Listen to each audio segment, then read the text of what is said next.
Hello everyone, welcome here to George M. James Book Show. Remember, we have the other show as well, Legacy Conversations. We find all the officers and men of the old South African Army and Air Force, Navy, medical services. All of them telling their life stories, some of them quite famous people, some of them quite highly decorated, and some of them very senior officers. So it's worth your while to listen to what these people have to say. There's pilots, navigators, flight engineers, artillerists, tank commanders, anybody and everyone, even the troops. And if I say even the troops, their stories are actually sometimes a lot better. But it's fascinating to me that when you speak to these people, professionals, all of them, they do have certain views, and most of their views, actually all of their views, confirm what I write and wrote in the George M. James books, in the novels before I actually started that other show. So it's fascinating to me also how history always repeats. You know, it's a matter of, I suppose, human nature that we tend to make the same mistakes all over again. It's also so that I think anything which happens in the news will definitely only be in the news for about 3 days, let's say a week at the very most, doesn't matter how gruesome it was. And when people forget and they move on and there's a new news cycle. Now, that is probably not by chance. That is probably designed to be. And most of the Western news outlets, of course, belongs to a few families. That's very interesting as well. And so they control the news. Basically, they control what you look at. And then comes the YouTubes and the TikTok and all the other crap online. And what you will then see is they classify you. So, in other words, they would classify me as a conservative type of fellow, God-fearing, probably going over to, well, if you don't know the difference between a radical and fundamentalist, then look at my video and find out. It's important because most intelligence people in the US anyway, in the UK, French, in other words, NATO, seems to me have no flippant clue what they're talking about mostly. And especially when they start talking about Africa, sub-Saharan Africa, it is pathetic, pathetic beyond belief. Whenever something happens, they call up people who's experts in South America, or they call up people who's experts in the Middle East. They never speak to the actual experts on sub-Saharan Africa. And they don't know what is the difference between a fundamentalist like myself, Seventh-day Adventist. In other words, I believe in the Bible, and the Bible alone and nothing else. And that's our doctrine, which is why we are Sabbath day keepers, which is why we are the only very big 20 million plus church worldwide Protestant who's actually doing that. And the rest of you, well, you go to church on a Sunday, man. You're just a bad Roman Catholic. Why is that a problem? Because it's the fourth commandment tell you to honor the Sabbath day. And the Sabbath day always has been seen as sunset on a Friday to sunset on a Saturday. That's a Sabbath day. Indeed. But I don't want to go into that now. Read Oath of Evil, the wrong Protestantism. You will definitely find out what I'm talking about with all the Bible verses and all the evidence you should possibly need. And yet 99% of you will not believe me, which is fine. I don't care. Believe whatever the hell you want. But it's fascinating to me that once again history is repeating, which is why I thought, let me just come on record and make a short video note about it. Because for me, it's not so important whether people believe me or not. I don't care. It is actually important for me to be on record. In other words, if you have a record that you stood by a side or you did something at some stage in the past, to me that is credibility, because it means that you stuck to your guns. Unless, of course, you're wrong, and then you man up and you apologize, and that's it, and you carry on. I've written dozens and dozens, I would say about 53 books on counterterrorism operations in sub-Saharan Africa. Most of them are actually based upon scenarios. It might be a training scenario, it might be a scenario predicted, or it might be actual events. And I used all of that to give information out. That's what the book series is about. The George M. James series, and that is also why they are so suppressed. In fact, my friends, I would say to you, you're really damn lucky to get hold of the books while you can.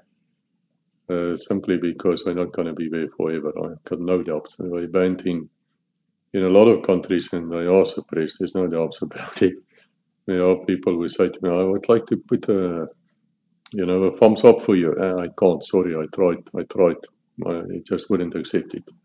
Or they would say to me, hey, we wrote you a nice review. Review is not posted, it's gone. Strangely enough, the negative ones are always there. Strangely enough, if you take Amazon and you take Hillary Clinton, that's Hillary Clinton, the worst Secretary of State ever. Well, I'm not so sure about that. After came quite a few bad ones as well. Probably the worst ones are currently right now. What little Mark Rubio, what's his name? Whatever. Yeah, when she wrote a book, I think it was called What Happened or something after she lost against Donald Trump of all people. She had so many negative reviews and marks there that Amazon did a big favor by just removing all of that. So it's not a fair play field out there. It's not level. It's not level in any sense of the word. But talking about this hilarious, and I call her hilarious in my books because that's what she is. She made a statement. She once said that the great story here for anybody willing to find it and write about it and explain it is this vast right-wing conspiracy that has been conspiring against my husband since the day he announced for president. Oh, that's Billy Goat Clinton. He got caught. He got caught having sex with a female called Monica. Was a very young girl at that stage, 22 years old. He was, I think, in his 40s, deep in his 40s, and she was giving him, the old sucking process down the midriff. I don't want to use the word, but you all know what I'm talking about. And in my eyes, that is, of course, having sex. I mean, what the hell else would that be? But anyway, so first he denied it. He said he never had any sexual relationship with that woman. He couldn't even call her by name. But for sadly, she had him because she had on her dress, some of his sperm, which came out during the process. And I don't want to be graphic about it, but the DNA evidence was there. And so he had no flippant chance. He had to actually man up. And so he did that on 17 August 1998. He said he had improper physical relationship.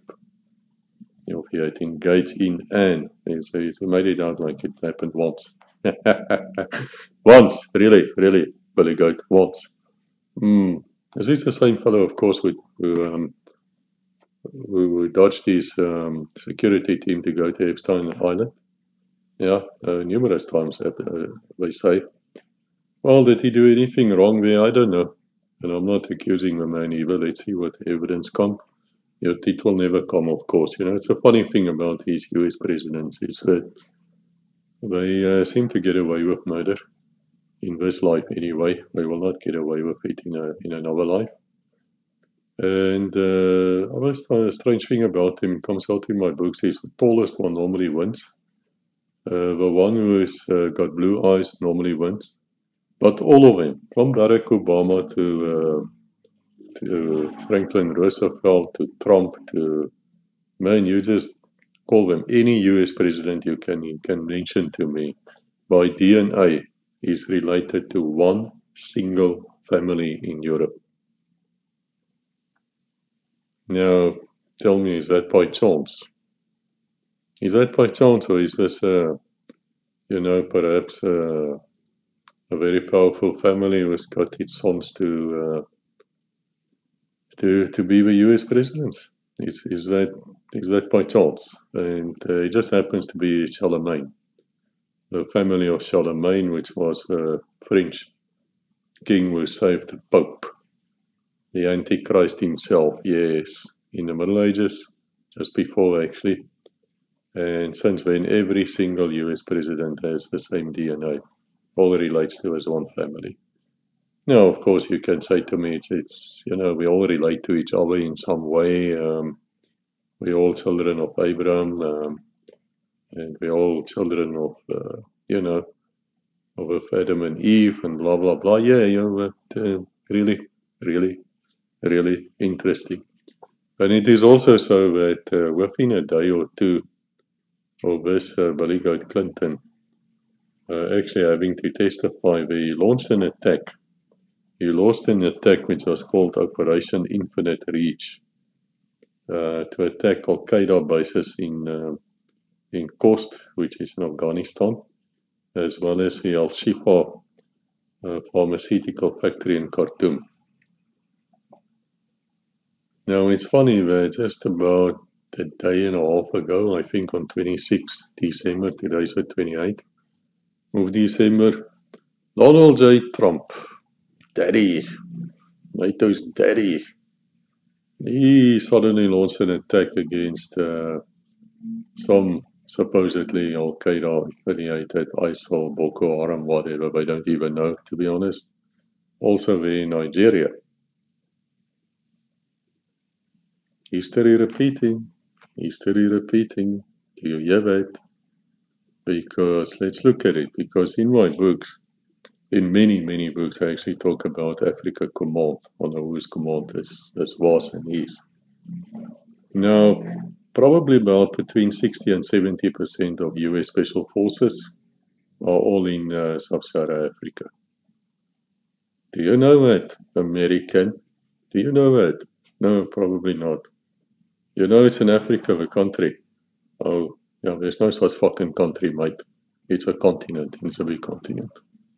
So anyway, what I found when I was observing them was so astonishing. So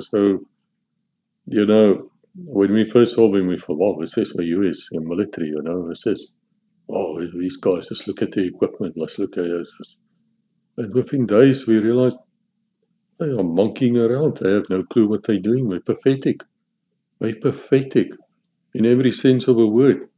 And for all their bravado and all their bragging and all their swagger, they can't fight. They're pathetic. And we started looking and then thought, but wow, these people are just murdering innocents. They're creating chaos. They have no clue what they're doing. They're being played like idiots. And then we realized, no, well, they actually are idiots. But you have to read my books. There's many, probably in 15 or 20 books. I would write about Africa Command and quote them. And I would point out their failures. And these two operations are their failures as well. Don't worry what you read in the press. Talk to us who actually know what's happening. Or read my books, you will find out a lot of things. But anyway, this Clinton wanted to distract attention away from Monica, where, of course, he was caught red-handed. Now, and I do feel sorry for Monica as well, because that young woman went through 7 sorts of hell going through this. I mean, she was damn lucky not to end up in jail for perjury, because he tried to assist Clinton in another case where he got caught with another woman. And it's just amazing, and she stayed loyal. Which shows there's character behind it. And I'm glad that her life seemed to have turned out better now. But there's no doubt that she was the victim. When you have a powerful man like that, it's a precedence. For God's sake, if I can use that word now, speaking American. We've seen it. We've seen it with Marilyn Monroe too. Relationship with John F. Kennedy. So yeah, there's an aura about a president. I met quite a few as an attorney, and I've seen these people around as well. There is an aura around them. And so I can quite understand what happened there. But he was in desperate trouble politically. Why, I don't really know, because this happened after he was already in his second term. He couldn't have a third one anyway. But, I want to... Our thing about these presidents is I want to leave a legacy. I want people to absolutely love him. They absolutely want to be remembered as the biggest, the greatest, the most wonderful. Now, of course, you will not run for president unless you have that type of personality. A humble man will never become president. It is as Roosevelt, the devil worshipper, as he said, FDR, as he said that America don't elect men in wheelchairs, of course, which he was. And Obama always said nobody elects a man called Hussein, because of a connection to the Arab world. Yeah, fascinating, but I got elected nonetheless. And of course, FDR got elected 4 times. The last time he was so ill he didn't even know about the Morgenthau plan. Yeah, I think I write about that in many books as well. War crime, just another war crime, of course. But anyway, so Wes Clinton started this Operation Infinite Reach, and what he did is he launched cruise missiles at bases I think, in Afghanistan, as well as in Sudan, which is a country in sub-Saharan Africa where they attacked a pharmaceutical company basically and destroyed it. Now, did they ever succeeded in what they wanted to do? The answer is obviously no. No, they didn't. They didn't do it at all. And even the US intelligence services afterwards said it was just nonsense. It was just nonsense. But the cover-up, of course, started immediately. Despite the CIA report, and I've read it, saying it was ineffective and useless as a response. That was the official reason was they launched these attacks because the US embassies were bombed and quite a few hundred people died. It had a huge effect on my life because we were recalled from the cold as well. But you can read that in the books, what happened there, and the messages which was flashed, and suddenly we became active, and then things started happening. But that was a failure, and the failure, of course, started before that. It started in Mogadishu. When the US ran away from Mogadishu, and you ran, don't come with nonsense to me, you left as quickly as you could, which was a good move, the same as you did in Beirut when the Marines died. And most of you, of course, wouldn't even know that 58 French paratroopers died as well that day in that attack. No, you don't know that. You don't also know that it was the first time they were trying to use fuel-air explosives. No, you don't know that either. Did they try again? Yes, 93, World Trade Center. That bombing in New York, they tried again to use fuel-air explosives. Yeah, fascinating, fascinating. But it was a total failure, but he destroyed this factory, and with that went most of the medicines, crucial medicines for a nation was already very, very poor. Yeah, so they destroyed that, and you didn't hear from it further. And even to today, if you talk about any American about it, he would tell you it was this most fantastic, what do you call it, success. And people probably got decorated for it. What can I say? It's pathetic. It's really pathetic. Yeah, so it's back to this old thing, where they declare victory. I mean, it's the same as Trump did against the Houthis, where the US Navy almost lost an aircraft carrier. And they lost about 3 or 4 aircraft. They lost every week or about every day at one stage. They were losing drones. It cost them probably $1 billion or something plus dollars to assist Israel. They couldn't even do it. They lost. They declared victory and they pissed off. Yeah, no, it's funny, these things. Funny. But that's what people believe. If you speak to any American somewhere, unless he's listening to the alternative programs like this or reading the alternative books like mine, he would definitely be believing what I just said. So anyway, after this Infinite Reach, Secretary of Defense Cohen said, at the time, the intelligence community at the highest level repeatedly assured us that it never gets better than this in terms of confidence in an intelligence conclusion regarding a hard target. There was good reason for this confidence, including multiple reinforcing elements of information, ranging from links with the organization that built the facility, that is the pharmaceutical company.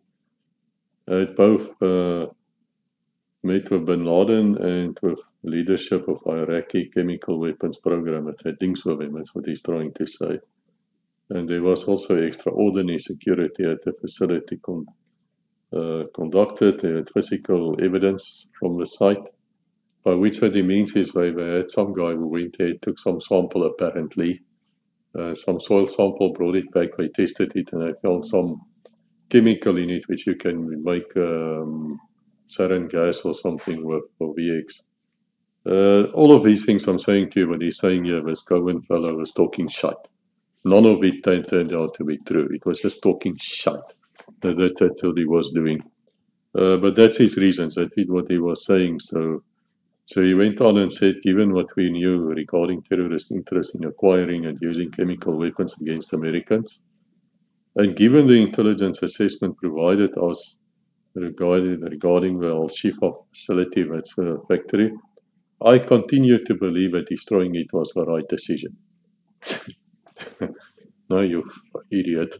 No. It was not the right decision. In fact, you effed up completely. You know what? All what came from this was hatred against the US, which of course would then go on and on until you had attacks in your homeland. Serious ones, yes. But it shows to you how the intelligence services got it completely wrong. And it shows to you how the politicos started abusing this and making sure that they paint a picture which isn't true so that they can go and attack somebody. In any other country in the world, if it wasn't the second beast, it'd actually be war criminals. They would be up for trial at Geneva or Den Haag, and they would be in jail.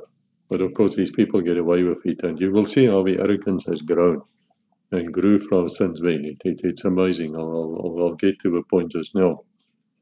And therefore, further trying to Al Gore, what's his name? Remember that fellow? World's gonna end in 5 years. Oh, there won't be any ice left.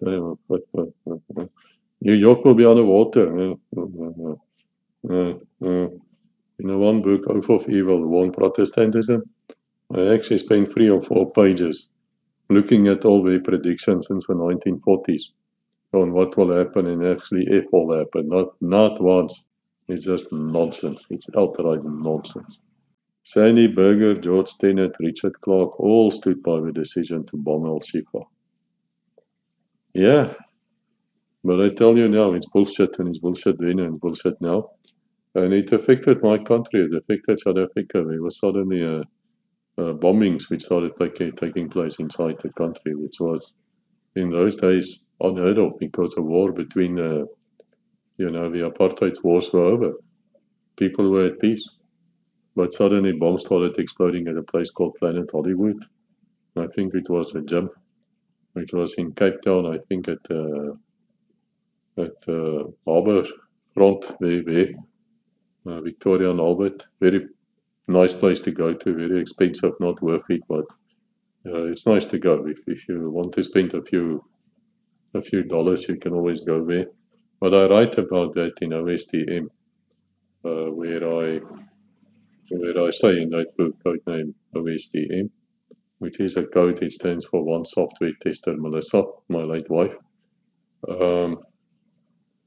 I write about the sudden disappearance of Muslim jihadi terrorism in South Africa and why that is so suspicious.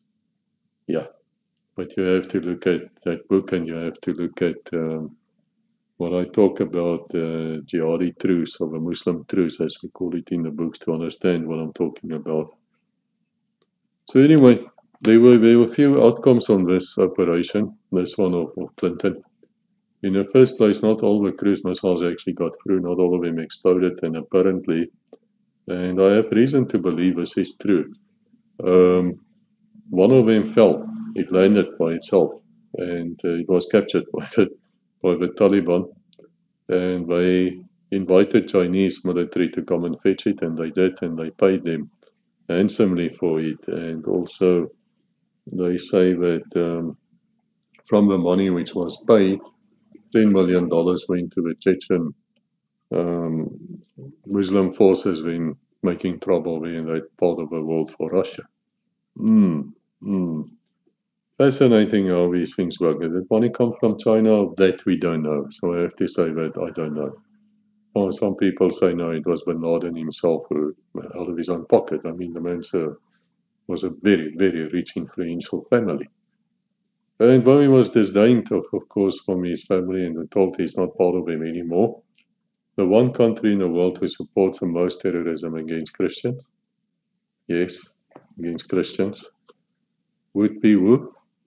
Iran. No. Listen to me, idiot. Not Iran. Iran fights terrorism. Iran is a Shia Muslim nation. All these terrorist organizations which you know about, which I mentioned, Boko Haram, ISIS, Taliban, Al-Qaeda, all of them are what? Tell me. They are Sunni Muslims. Right? Sunni. What does it mean? Well, you know, it's like the divide between the Protestants and the Catholics, and they don't sit on a one fire. And they cannot and they will never. And one will consider the other one to be a freak show, and that's also the way it is. Fact of the matter is, Iran fight these people. The US supports these people. Through who? Well, that would be probably Qatar. Yeah, plays a major role. And the big daddy of them all, Saudi Arabia. You know, that country which crucified people? Yeah, that country who actually sent spies to go and capture people in the embassies and dismember them, journalists.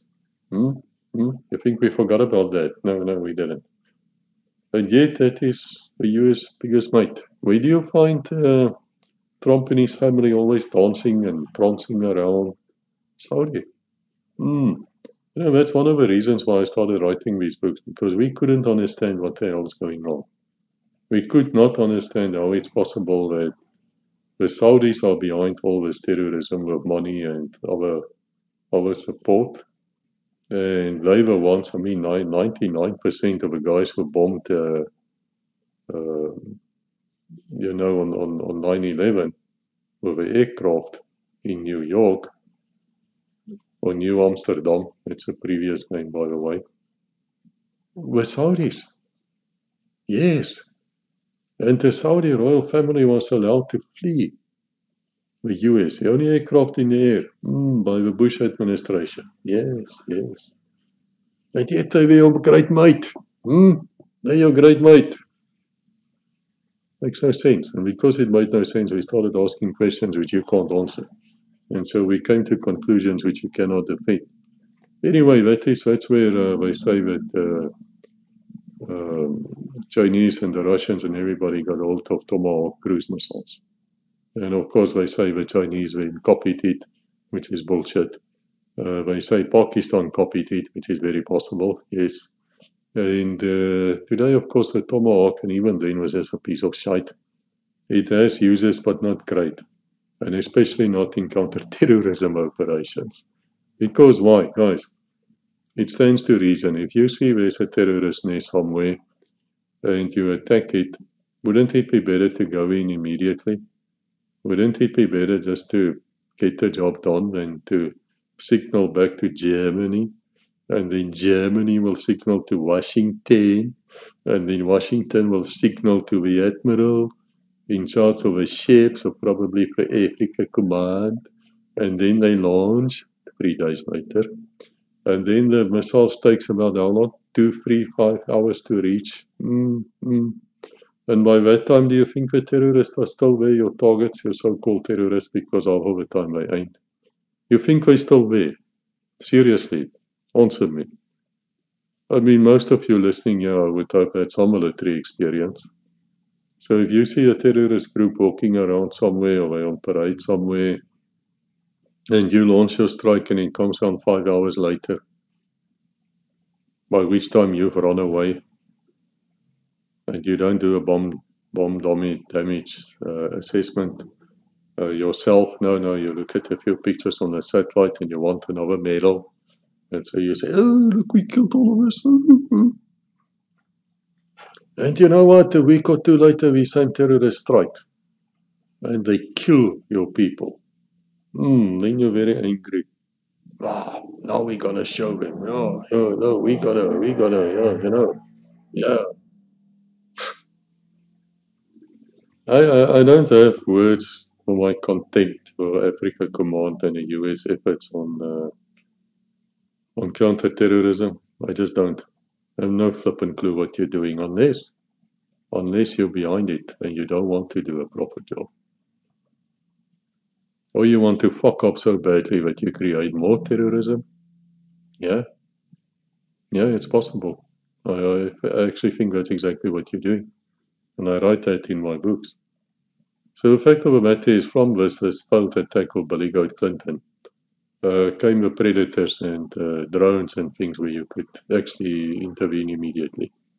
Your problem still is, and that came out under Obama, is that you don't know what you're shooting at. So while you might actually hit what you're shooting at, as one F-16 pilot explained to me one day, it's not to say you're hitting the right target. Why am I saying that? Because under Obama, and nothing has changed since then, you miss the intended target 96.5% of the time. Which means you're actually, let's make it 97% of the time, you're a fucking failure. That's what you do. You're a failure. You fail to hit what you intended to hit in terms of the target. So you kill innocents. Yeah, but that's a war crime. And let me tell you, doesn't matter if it's a poor goat herder or a poor fellow or a Muslim or whatever. Even Americans, to kill Americans as well. Yeah. Without them even having weapons or anything with them, you just kill them. Yeah, murder them actually. You will pay the price one day. If not on Earth, you're going to pay it somewhere else. Not a threat. It's typically it's biblical. Every man will answer for his own sins. And what you're doing is a sin. It's a sin in the eyes of God. You're committing murder. You cannot get away from that. So you better change your ways. But luckily, I'm not a preacher. If I was, I would pray for you, but I'm not. But anyway, from that came, as I said, a Predator and the capture of Tomahawks. So the Tomahawk is a shit weapon. End of story. It's outgrown its use. It's old. It's dilapidated. Against a modern country, it will be shot down every single time. It's slow too. It moves at about 800 kilos an hour. It's a big target. It's easy to spot. It's easy to down. If you have the right weapons and the right air defense systems, you can easily do it. But anyway, so what happened? 26 December 2025. Okay, so this is now almost 27 years later. You have a new president. He's in deep shit. Donald Trump is in deep shit as a president. Why? First, this Israel first story of his, it's not going over well. Doesn't matter where you stand, doesn't matter your religious beliefs, doesn't matter what you like about Israel or hate about Israel, doesn't matter where you stand with Palestine or whatever, it doesn't matter. The fact is he got to power by saying America first, which is a good thing. I mean, I would support that. Of course, look after yourself first. Why not? You're in so much trouble financially anyway, you're not going to make it. In fact, if you have money in the US, I would advise you get that money out, because it's going to crumble. There's a fall coming, and it's not by chance. It's not by chance. If you read the Bible, and again I refer you to Oath of Evil, you will find out there are 3 entities mentioned in the Bible which is identified, beyond any doubt. The first is Satan himself, the old dragon. Yeah, Lucifer. And then it says this Lucifer gave its power to a beast, which we call the first beast in the Bible. This is the book of Daniel and the book of Revelation. If you don't know what I'm talking about, please educate yourself. And they say the Catholic system is the first beast, which if you look at the way they built their cathedrals, which is actually temples, you see the way they worship, it's all some God. That's all it is. And they also the people who move the Sabbath day, the holy day of God, from a Saturday to the Sunday, the day of the sun god. You getting it now? Yes, yes. And also, they then came to a fall in 1798 as politically, but the wound wasn't fatal, sadly so. And from then they handed over their power to another entity called the second beast of the Bible. And that second beast is identified by Martin Luther and all the great Protestant reformers. Every single one of them said it is United States of America. So the US is the second beast of the Bible. That's why you see these evil things. And that's why you see all these links and this paganism and these rituals and these secret organizations. I write about all of it. All of it. And the one book which you can read about, if you want to know about this Billy Goat Clinton attack, go and read Codename Swan 53. You will be astonished what comes out there, how we describe to you how this came to be and how you failed there. And sure as hell now you failed again, because on 26th of December, the United States, in cooperation with Nigeria, the most corrupt country in the world, by the way, very corrupt, I know, I worked there for years, conducted air attacks against fighters in northwest Nigeria. US President Donald J. Trump tells Politico that the strikes he ordered on Nigerian fighters decimated their camps. Here we go. Yeah. And Nigerian Foreign Minister Yusuf Tugar said Abuja, that is the capital of Nigeria. It used to be Lagos. Lagos is something else. The traffic alone is something else. Abuja is a wonderful place. If you want to go to Nigeria, go to Abuja. It's a really great place to be.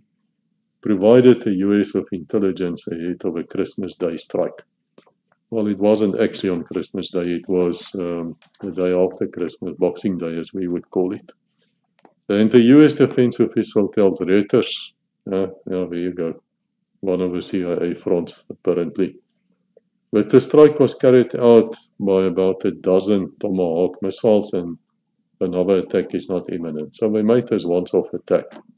Now, guys, please follow me, because you always have to look for patterns, right? That's what we look at. That's why we rate history degrees and knowing history much higher than law degrees or any other degree in the Great Game. Because you need to be able to remember, right, Billy Goat Clinton did this, but now Donald Trump did this.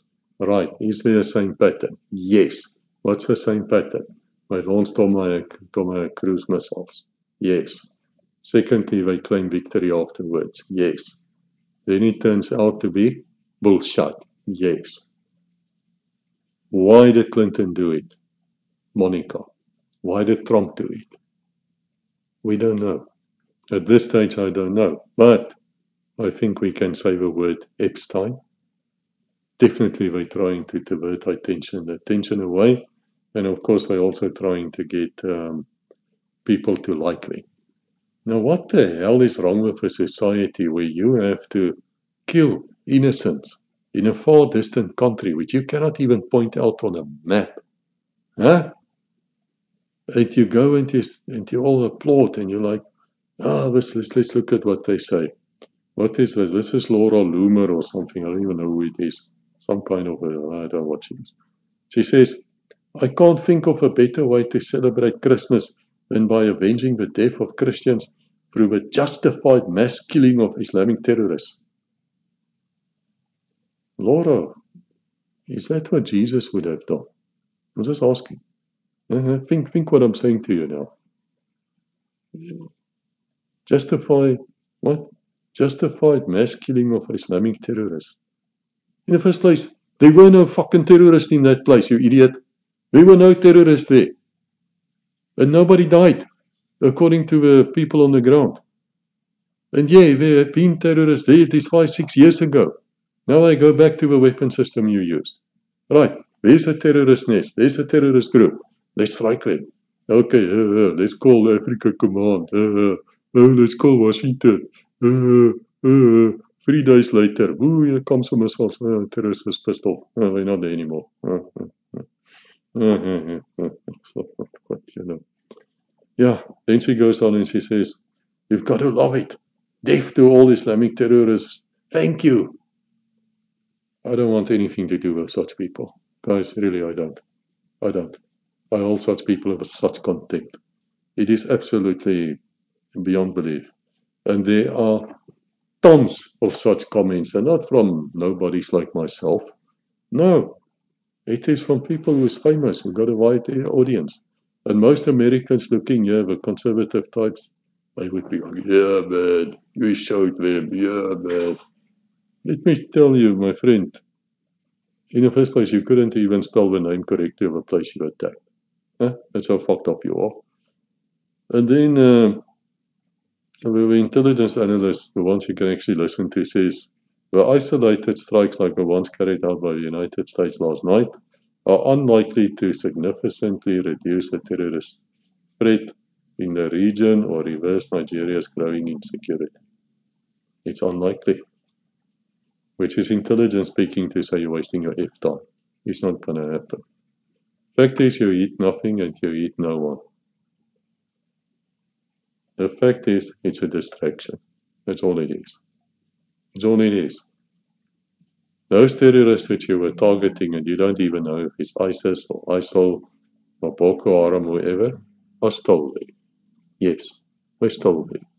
Don't they celebrating? Because they're saying, yeah, look, we forced them into attacking civilians. Those civilians are now pissed off.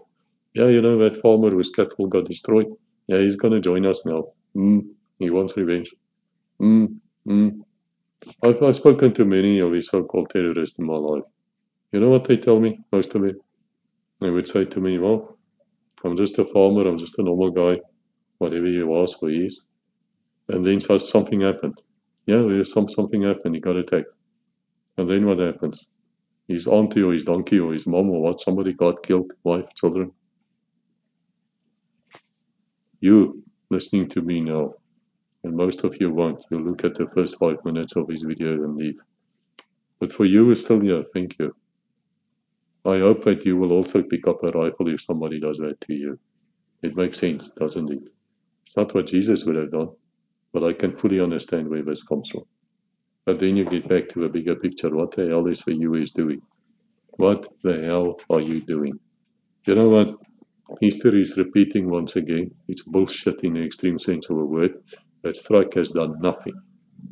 And that's all you can do, because you don't have a capacity to put your special forces or other units right into Nigeria on that spot and start hunting these people.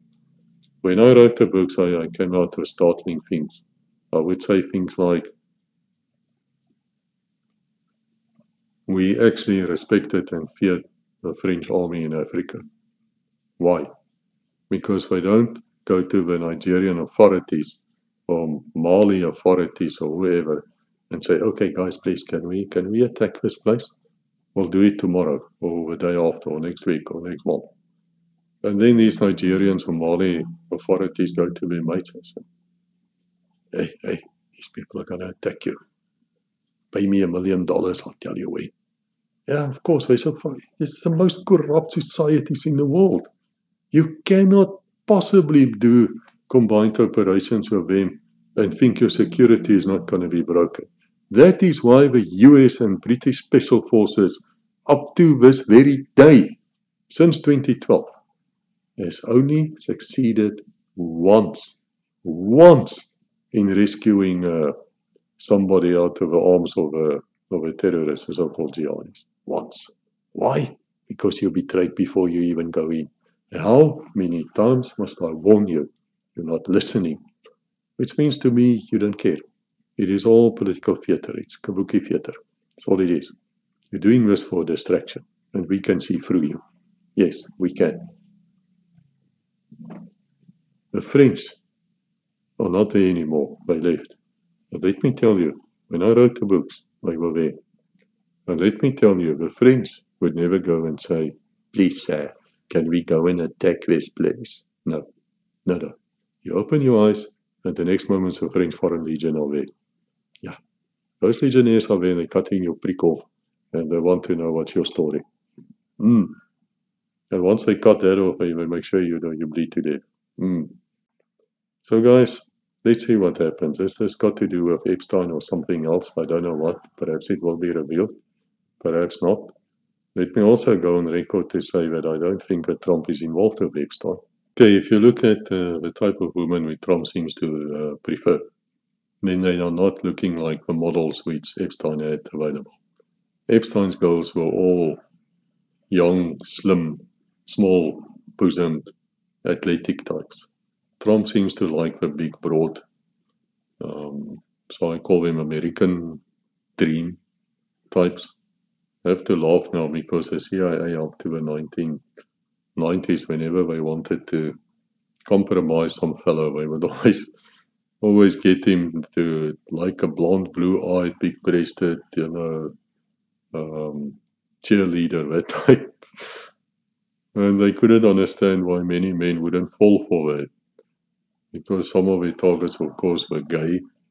And so they would never fall for that. And others, like me, just doesn't like that type. I don't find that what I just described attractive at all. It wouldn't excite me. So wouldn't work with me. But anyway, I have to laugh about it. That's how they operate because they live out their schoolboy dreams. That's all they are. So anyway, that's my views on what happened. Some of you asked me about it. That's why I came on record. I'll see what happens further, and if it's worth my while, I will just write a short paragraph what I just said to you. I'll put in the books where we talk about it. Billy Goat Clinton fiasco, and now we have another Trump fiasco, and it seems we're going to have a Venezuelan fiasco quite soon. But when that happens, perhaps we'll talk about it too. I'm getting a team of intelligence analysts together, and perhaps we can do more such shows in the future. So please spread the word if you want to do it, like if you want to do it, read the books if you want to do that, and that's it. God bless until we meet again.